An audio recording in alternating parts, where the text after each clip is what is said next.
اللہ الرحمن الرحیم۔ اللہ رب العالمین کی رحمت والی صفات کاملہ میں سے ایک صفت رحمت بھی ہے۔ اللہ رب العالمین نے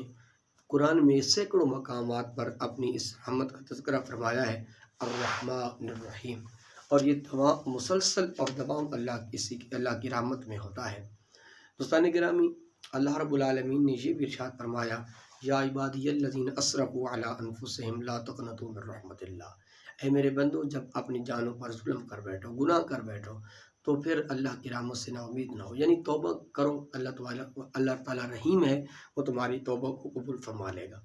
فرمایا ولا تیأسوا من روح اللہ، اللہ کی رحمت سے نا امید نہ ہو۔ اللہ رب العالمین نے 99 حصے، حدیث کی کتابوں میں آتا ہے، اپنی رحمت کے اپنے پاس رکھے ہیں، اور ایک رحمت کے حصے کو تقسیم فرمایا ہے، جو ماں باپ اپنی اولاد سے، بہن بھائی ایک دوسرے کے ساتھ، حتیٰ کہ چرند پرند درند جو ایک دوسرے کے ساتھ محبت کرتے ہیں، تو وہ ایک حصہ جو اللہ رب العالمین نے کائنات کے اندر تقسیم کیا ہے، اس کی وجہ سے محبت کرتے ہیں۔ ایک جملہ بولا جاتا ہے، رحمت حق بہانہ بھی جویت۔ اللہ رب العالمین کی رحمت وہ بہانہ ڈھونڈتی ہے۔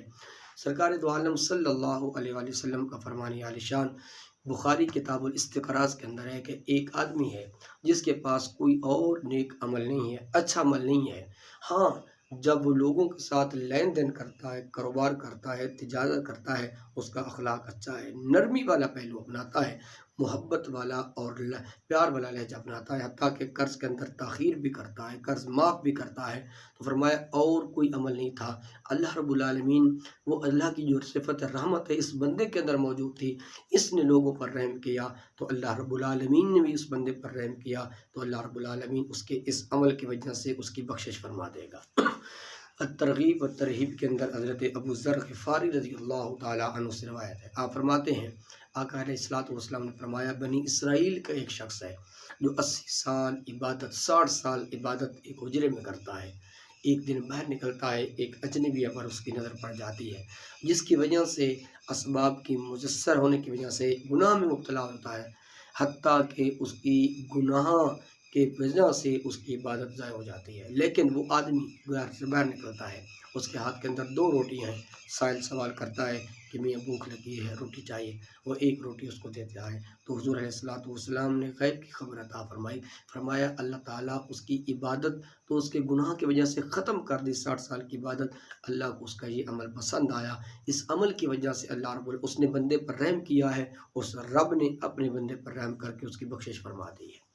حضور صلی اللہ علیہ وآلہ وسلم کا فرمان عالی شان ہے،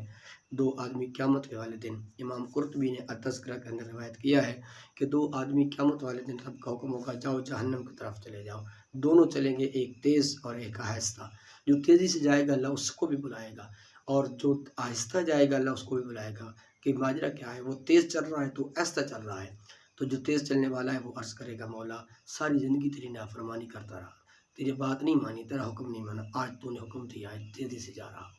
دوسرا آدمی عرض کرے گا، مولا کہ میں تیری رحمت کا طلبگار ہو کر آہستہ آہستہ قدم اٹھا رہا ہوں کہ تیری رحمت آواز دے گی، تو رب کی یہاں رحمت بھی پکارے گی کہ فرشتوں گواہ ہو جاؤ، میں نے ان کی بخشش فرما دی ہے۔ تو دوستان گرامی، اللہ رب العالمین کی جو رحمت ہے، اللہ کی رحمت بہانے ٹوٹتی ہے، بسا اوقات اللہ کو بندے کی ایک نیکی پسند آ جاتی ہے۔ حضور کا فرمان ہے مشکات المصابیح کے اندر، کسی بعض اوقات کانٹا اٹھانے کی وجہ سے بھی اللہ بندے کی بخشش فرما دیتا ہے، اس لیے فرمایا لا تحقرن بالمعروف شیئا،